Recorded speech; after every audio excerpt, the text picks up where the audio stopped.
suicide. There's no way. I know that he did not commit suicide. There's no way. Hey guys, this is what I would call a bombshell revelation.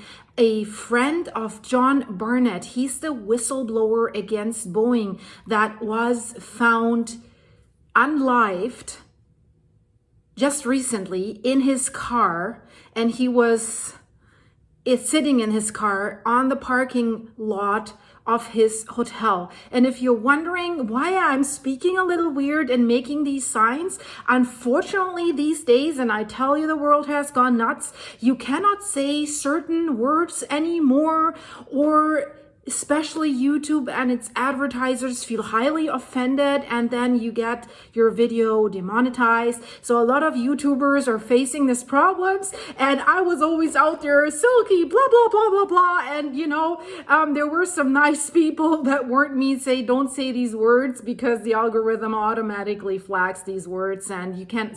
But you know what I mean. So a family friend of John Burnett revealed that he did not do this to himself, and that there's no way that he did this. And we will listen into that a little bit more. She should know what is going on because her mother is close friends with his mother, and they just recently met at the end of February, and they discussed exactly that issue, because this was shortly before he was about to testify against Boeing. I asked him, I said, aren't you scared? And he said, and his voice and the way he would talk, no, I ain't scared. He said, but if anything happens to me, it's not suicide. He has worked for Boeing for 30 years as a quality control manager and just recently retired. And he basically has opened up quite a case with revelations about Boeing's safety measures. And we know Boeing has been in the news multiple times. I mean, their new plane, Boeing 737 MAX, 2 crashes. But just yesterday, emergency landing in LA again. Non-existing doors popping out of the fuselage in mid-flight, tires losing that hit cars, and other stuff. Worse than that, bolts missing and stuff like this. And you can't just blame it on airport personnel or whatever, because then the other brand planes would be in the news at the same rate. So something's going on with Boeing, and he was about to reveal this. And he already had made one statement, but he was supposed to do another one. And then shortly before that, he was found unlived and supposed to be that he did this to himself. I can't say the word, guys. But I want to tell you something before we go deeper and listen to actually the interview that Jennifer, the friend of John Burnett, did to ABC, where she reveals that she even talked to him about what might happen, and he warned her that this could happen. And he also said, if this ever happens, it wasn't me. But you need to know a few more details so that you can fully understand what is the story. So before John Burnett's death, he really has made powerful enemies, and even the workers that worked with him, they are skeptical about what happened to him. They don't believe the story that he did this to himself. And they warn that he made powerful enemies before his alleged ending himself. And also something has emerged, a really puzzling discrepancy on his police report. So he was found dead in his pickup truck in Charleston, South Carolina, in a hotel parking lot on March 9th. So that was the same morning when he was due to conclude a private testimony in his lawsuit against Boeing, where he had worked for most of his career. So the same morning he allegedly ended himself. Does that make sense? I've said it in my last video where there's more about the story about Boeing and all these incidents. I urge you to watch it. I'll put it in the end screen. So why would you do this the morning? I mean, he started that case and he started to speak out. He started to be a whistleblower and he already made one statement. And why would he back out so shortly before the second statement? That is something that doesn't make too much sense and already had a lot of people skeptical even before Jennifer now spoke up. And so the staff from the Holiday Inn where he was found told some newspapers that the night before he was having dinner at the hotel restaurant, and also what the police report noted is that John Barnett's driver's license was not with him in the car when he was found. It was still in his hotel room, and when he was found in the car, he was found there, he had a pistol in his hand, and he was found unlived.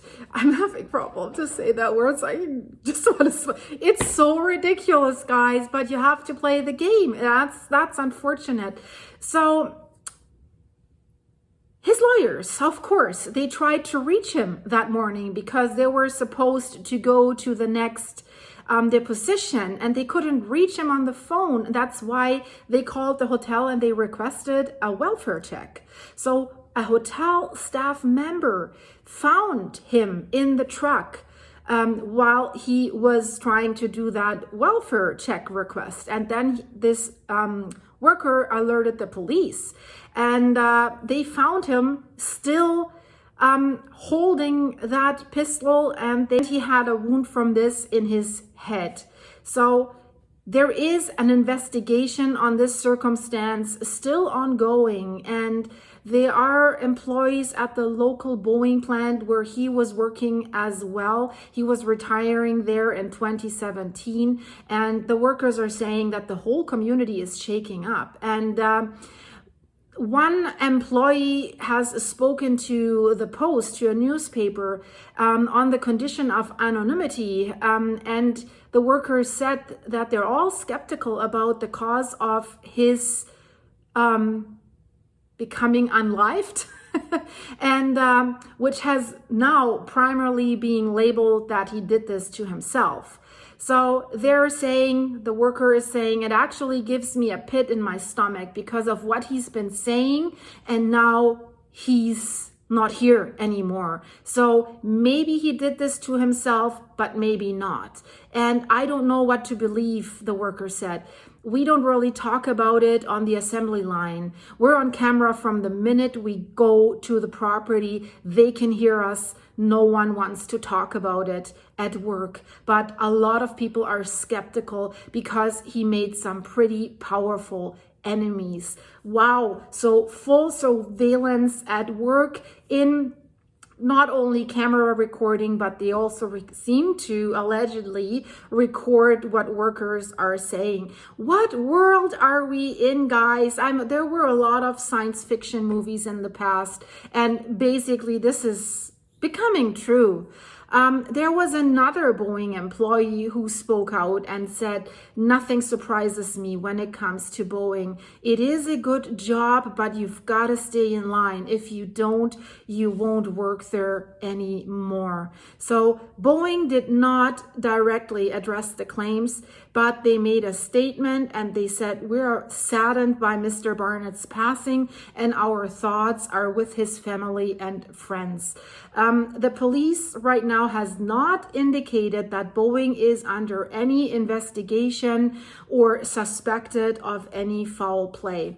So meanwhile, an employee who works at the Holiday Inn where Barnett was found, he reports about the last evening that Barnett spent at the hotel having dinner, and the employee said that Barnett ate a quesadilla, he drank a Coke, he was sitting there scrolling on his phone, and he seemed fine on the evening of March 8th. So the evening before he was found on live the next morning. And the employee of the Holiday Inn says, I didn't think of him at all until I heard the news the next day. He didn't seem upset at all. I mean, you never know this, right? If someone wants to end themselves, you sometimes really don't see it. It's not that before they do it, they're running around crying and desperate. Sometimes you can't tell. But there are a lot of things that don't seem to match up. You have to come to your own conclusions, guys. But it sounds off, and especially since we will hear what Jennifer is saying. So when he retired in 2017, it's like 2 years later, he came out as a whistleblower and he told the BBC that Boeing is cutting corners by rushing to get their 787 Dreamliner jets off the production line and into service. There's always pressure with Airbus at the most because they had released something earlier and it's been successful. So they were under pressure to have something new to not lose their market shares. And it seems that allegedly they did cut corners. So Barnett, since then, he was giving numerous interviews and describing how he did complain internally at Boeing when he was seeing what was happening, because he was their own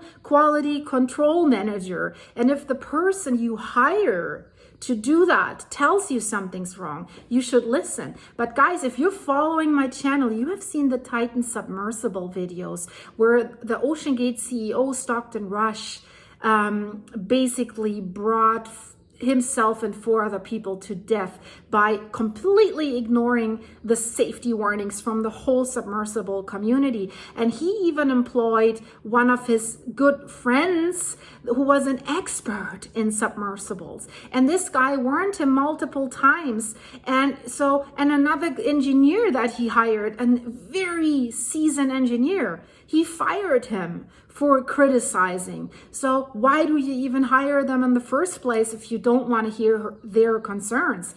That is always baffling to me. So he complained internally to the Boeing executives about what he claimed were serious safety flaws that he had detected, but nothing has happened. So Barnett said that company did not take any action and spurring him to go to public out of concern for people's safety. So his lawyers are now challenging the notion that he ended himself, and they are calling for a thorough investigation. So his attorney, Robert Turkowitz and Brian Knowles, they said in a statement on Tuesday, we need more information about what happened to John. The Charleston police need to investigate this fully and accurately and tell the public. We didn't see any indication he would take his own life. No one can believe it. No detail can be left unturned. There is an expert on cases like this. His name is Steve Chancellor. He has written 2 books on staged crime scenes, and he also runs Second Look training and forensic consulting. And he said, when someone dies by doing this to himself, the gun only remains in the person's hand 25% of the time. And remember, I said at the beginning, the gun was still in his hand when the Holiday Inn employee found him. So Steve further says, the mere fact that the gun was in the hand, I would pay attention to that. So he also continues, quote, because many times when someone is trying to make it look like someone did this to himself, they make that mistake and they put the gun in the hand of the person. Isn't that interesting, guys? So the police report also said a white piece of paper that closely resembled a note was found in plain view of the passenger's seat, but its contents have not been disclosed. So was this his goodbye note or something like this? Who knows? So this is really, really interesting, guys, and it gives me a shiver by even reporting about this, because I have a feeling there is more to the story. So, and you know, it adds up to what's happening right now, because Boeing is an ongoing airplane fiasco. They have recently been plagued by safety concerns that began this year. The year before too, but this year, January 5th, a door panel blew off a Boeing 737 MAX 9 jet during a flight from Oregon to California. So according to the National Transportation Safety Board, the plane was operated by Alaska Airlines, appeared to be missing 4 key bolts. So Scott Kirby, he's the CEO of United Airlines, he threatened to shun Boeing after the carrier's fleet of MAX 9 aircraft was grounded in the wake of the near disastrous Alaska airline door blowout, because you can order that plane with an emergency door and without the emergency door. And Alaska Airlines plane didn't order an emergency door at that spot. So, but it was still manufactured to have that door. So that's why it did blow out, because it wasn't put in there properly. So the chair of the National Transportation Safety Board warned that another mid-air door blowout like the one that just happened could happen again to these type of Boeing machines, the 737 MAX 9. And adding that there was a problem with the process of production of these airplanes, and especially regarding that door. So then a week after only, so a Boeing plane was forced to make an emergency landing in Japan due to a crack in the cockpit window. That's not even better if that window flows out and the pilots get sucked out. I mean, gosh, guys, I'm so glad that I don't have to fly anywhere right now. And it goes on. A Boeing 757 lost its front tire as the aircraft was preparing to depart for an international flight in late January.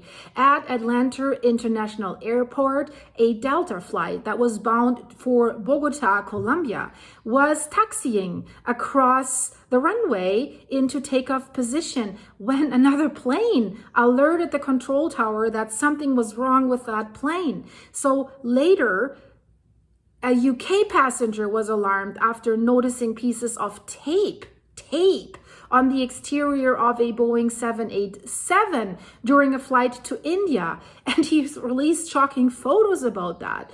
Then later on, a United Airlines Boeing 777-300 suffered a mid-air fuel leak and was forced to make an emergency landing on March 11th, just a few days ago. And that's the 5th incident the airline reported in a little over 1 week, guys. 1 week, 5 incidents.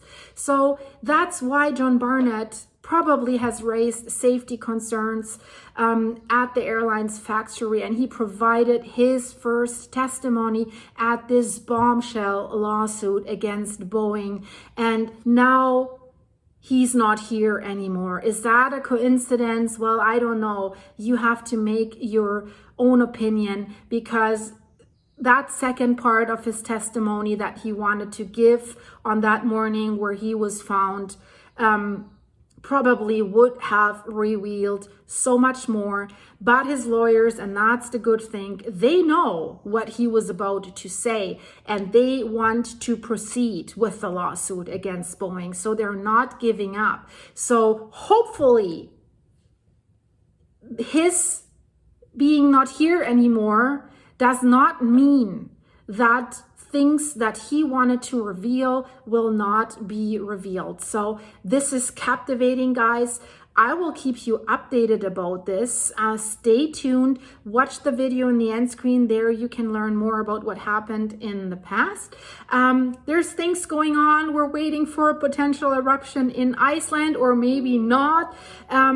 Check out my Titan playlist about the Titan submersible incident, or check out my video about the Easter egg scandal at the White House. You would not believe that the PETA, the so-called animal protection organization wants the Easter egg roll to be changed. They want to swap eggs with potatoes. That would be more inclusive and not so scary. You have to listen to this because you're shaking your head. Put it in the end screen as well, guys. And if you're new here, I would love it if you could subscribe so that you can be on the pulse with me, with Silky. And to all your other guys that have already subscribed, thank you for being here. And I hope to see you very, very soon. Stay safe. Bye-bye.